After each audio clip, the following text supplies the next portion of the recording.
अस्सलाम वालेकुम रहमतुल्लाहि व बरकातुहू। मैं हूं डॉक्टर काजी, आपका भाई, आपका खादिम, आपका खैर और आपका इन्वेस्टमेंट का बेस्ट गाइड। अल्हम्दुलिल्लाह खुशामदीद करता हूं आपको इस वीडियो में अल्हम्दुलिल्लाह इस यकीन के साथ कि आप खैर आफियत से होंगे अल्हम्दुलिल्लाह।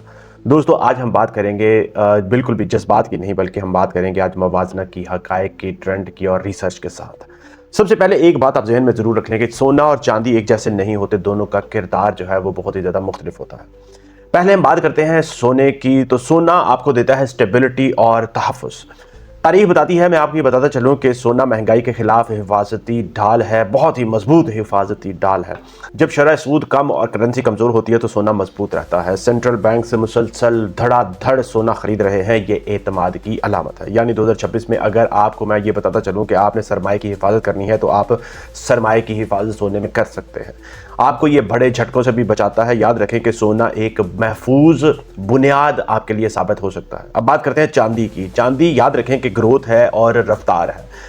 अब अगर हम बात करें चांदी की, तो मैं आपको ये बताता चलूँ कि चांदी पर याद रखें कि चांदी सिर्फ और सिर्फ जेवर नहीं रही, अब इंडस्ट्रियल मेटल भी बन चुकी है। सोलर पैनल्स, इलेक्ट्रिक गाड़ियाँ, AI, इलेक्ट्रॉनिक्स, सबको चांदी चाहिए। जितनी भी टेक्नोलॉजी की चीज़ें हैं उनमें चांदी का बहुत ज़्यादा इस्तेमाल होता है।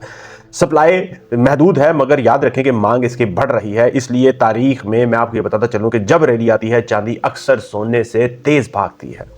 लेकिन ये भी बात आपने ज़रूर समझ लेनी है कि रिस्क भी चांदी में ज़्यादा है।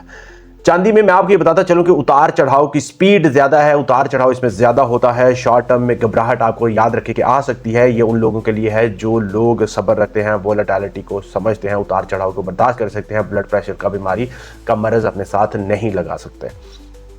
अब बात करते हैं कि समझदार स्ट्रेटेजी क्या होगी, तो मैं आपको बताता चलूं दोस्तों, सवाल ये नहीं कि सिल्वर हो या गोल्ड हो, असल सवाल ये है कि कितना सोना होगा और कितनी चांदी होगी, कितना गोल्ड होगा और कितनी सिल्वर होगी। 2026 के लिए मैं आपको ये बताता चलूं कि एक मतवाजन सोच जो है वो आपके लिए ज़रूरी है। ये आपके लिए होना बहुत ज़्यादा ज़रूरी है। याद रख लें, आप समझ लें कि सोना तहफ़्फ़ुज़ है, आपकी दौलत को महफूज रखता है, जबकि चांदी आपके लिए मुमकिन तेज़ मुनाफा का बायस बन सकती है। आखिर में मैं आपको बताता चलूँ, आपको दोस्तों, आपको हकीकत से रोशनास करवाता चलूँ कि याद रखें कि सोना आपको सुकून देता है, चांदी आपको तेज़ रफ्तार देती है। और कामयाब सरमायाकार याद रखें कि वही होते हैं जो दोनों को समझकर, अंडरस्टैंडिंग डेवलप करके, रिसर्च, डेटा और एनालिसिस करके, दोनों को वक्त देकर दोनों से फ़ायदा उठाने की कोशिश करते हैं, दोनों के अंदर इन्वेस्ट करते हैं, अपनी इन्वेस्टमेंट को हमेशा डाइवर्सिफाई करते हैं। आखिर में एक जुमला मैं आपको यह बताता चलूं दोस्तों, याद रखें कि मार्केट में एक घोड़ा नहीं जीतता। समझदार सवार जो होते हैं, जो समझदार सरमायाकार होता है, वो हमेशा पूरे का पूरा अस्तबल उसको देखता है।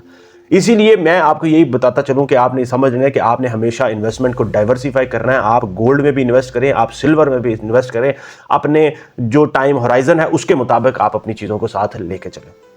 इसी मिशन के साथ कि आपके लिए राइट टाइम पर राइट इन्फॉर्मेशन लेके आनी है, इसी यकीन के साथ कि आपको वो वाली इन्फॉर्मेशन निचोड़ के निकाल के देनी है शोर में से जो आपके लिए बहुत ज़्यादा फ़ायदेमंद हो। आप अपनी इन्वेस्टमेंट को बहुत ही ध्यान के साथ इन्वेस्ट करें। अगर आपको फिर भी कोई गाइडेंस चाहिए तो कमेंट सेक्शन में ज़रूर लिखें, इसी यकीन के साथ कि आपके लिए बेस्ट इन्फॉर्मेशन लेके आनी है, नॉलेज लेके आना है। इस वीडियो को लाइक, शेयर और चैनल को सब्सक्राइब जरूर कर लें। जा चाहूँगा। अस्सलाम वालेकुम रहमतुल्लाहि व बरकातुहू।